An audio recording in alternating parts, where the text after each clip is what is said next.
Pebble was the most nervous penguin on Penguin Point. Unlike his siblings, sleek and confident in their black and white tuxedos, Pebble's feathers seemed perpetually ruffled. He was clumsy on land, his waddle more of a wobble, and his dives, well, let's just say the fish always seemed to have the upper hand. Today was the big day, the annual Fish Derby, a race where young penguins showcased their underwater prowess. Pebble's stomach churned like a washing machine on spin cycle. His flippers, normally clumsy, twitched with a mixture of anxiety and a flicker of determination. His best friend Penny, a penguin with the brightest eyes Pebble had ever seen, nudged him with her beak. "Ready, Pebbles?" Penny's voice was a soothing chirp. Pebble swallowed the lump in his throat. "Ready as I'll ever be, Penny." The pre-race atmosphere crackled with nervous energy. Pete, the self-proclaimed champion, puffed out his chest, preening his feathers meticulously. Rosie, known for her lightning-fast dives, swiveled her head, checking out the competition with sharp focus. Pebble tried to shrink into himself, his flippers feeling like lead weights. Old Coral, the colony elder with wise eyes that twinkled like sun on the ocean, waddled over. "Feeling the jitters, Pebble?" she asked with a throaty chuckle. Pebble mumbled a weak yes. Coral chuckled again, a sound like waves lapping at the shore. "Remember, little one," she said, "we penguins are masters of disguise in the water. Let the ocean be your stage, and your talent will shine." Coral's words sparked a tiny flame of hope in Pebble's heart. Maybe he wasn't the fastest or the most graceful, but he was a penguin after all. He took a deep breath, the crisp ocean air filling his lungs with a sense of calm. The announcer, a particularly loud penguin named Harold, bellowed, "On your flippers, get set, dive." The starting line erupted into a flurry of black and white. Pebble wasn't the first one in. Pete torpedoed into the water with a powerful stroke, leaving a trail of bubbles in his wake. Rosie, true to her reputation, followed close behind, a blur of streamlined grace. Pebble, however, did something unexpected. He remembered Coral's words. He closed his eyes, feeling the familiar embrace of the cool water. The world above dissolved, replaced by the mesmerizing blue depths. Suddenly, Pebble wasn't clumsy anymore. He was a sleek arrow, his black and white body a blur against the blue. His spiky tongue, usually fumbling, became a precision tool, spearing fish with lightning speed. He weaved through kelp forests, the dappled sunlight filtering through the water, creating a breathtaking underwater ballet. His counter-shading made him practically invisible, a master of disguise. Schools of fish, startled by the other competitors, instinctively darted towards Pebble, mistaking him for part of the environment. As Pebble maneuvered through a particularly vibrant coral reef, he spotted a flash of silver, a giant squid, its tentacles waving lazily. Fear surged through him for a moment, but it was quickly replaced by a surge of determination. This was his chance, something none of the other penguins were likely attempting. He focused, utilizing his agility to weave between the squid's tentacles, snatching a cluster of eggs hidden within its grasp in a swift maneuver. He surfaced, gasping for air, a shimmering pile of fish and the glistening squid eggs clutched in his beak. The other penguins, including Pete and Rosie, who had returned moments earlier with respectable catches, stared in disbelief. Harold sputtered, momentarily speechless, before finally managing to croak out, "Pebble, Pebble the penguin, wins the Fish Derby." Pebble's heart thumped with a newfound confidence. He hadn't been the fastest, nor had he relied on brute strength, but he'd used his unique skills and knowledge of the ocean to become the champion. As Penny swam over, her eyes sparkling with pride, Pebble knew Coral was right. The ocean was his stage,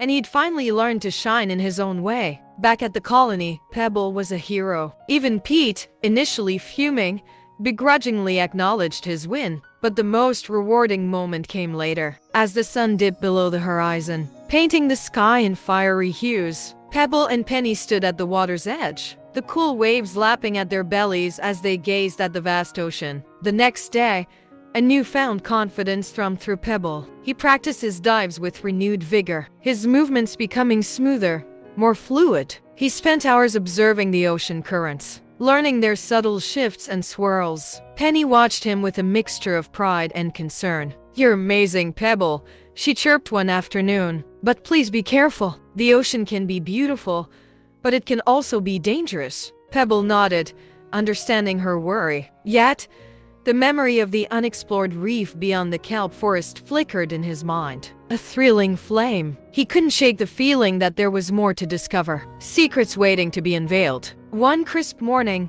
he approached Coral, his flippers trembling slightly with nervous excitement. "Coral," he began, his voice barely above a whisper, "I want to explore the part of the reef beyond the kelp forest." Coral's wise eyes narrowed for a moment. The stories whispered about the dangers lurking beyond the kelp forest were no mere fables. Yet, she also recognized the spark of curiosity in Pebble's eyes, a spark she herself had possessed in her youth. "It's a place of wonder, little one," she finally said, her voice raspy with age, but also of danger. "You wouldn't go alone, would you?" Pebble glanced at Penny, who was swimming nearby. "Penny wants to come, but I think it's best if only one of us goes with you. It'll be less risky." Coral considered this for a moment, her flippers tapping thoughtfully against the icy ground. Finally, she nodded. "Very well, Pebble. We shall go together. But remember, caution is key. We explore, but we do not tempt fate." Pebble's heart soared.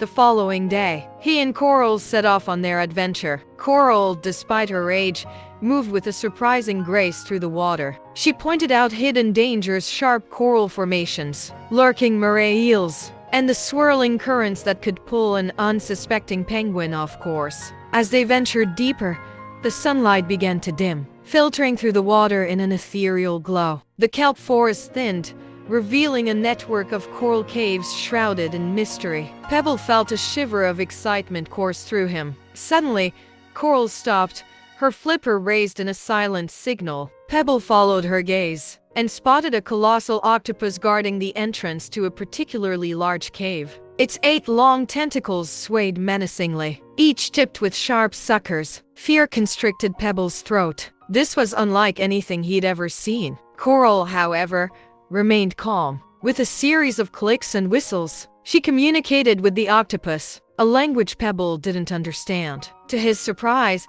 the octopus's hostility seemed to melt away. It retreated slightly, allowing them a narrow passage into the cave. Pebble, his curiosity overriding his fear, followed Coral inside. The cave interior was breathtaking. Bioluminescent creatures cast an eerie glow, illuminating the walls adorned with colorful coral formations. Schools of tiny fish shimmered like living jewels, and strange, otherworldly shapes flitted in the shadows. Pebble and Coral spent hours exploring the cave, marveling at the hidden wonders of the ocean. They encountered gentle sea turtles gliding gracefully through the water, shy hermit crabs peeking out from their burrowed shells, and even a playful pod of dolphins that nudged them playfully with their snouts. Finally, as the first rays of sunlight began to penetrate the water, they knew it was time to head back. Emerging from the cave, Pebble felt a surge of pride. He had faced his fears, explored the unknown, and discovered a world of unimaginable beauty. The journey back to the colony was filled with a comfortable silence.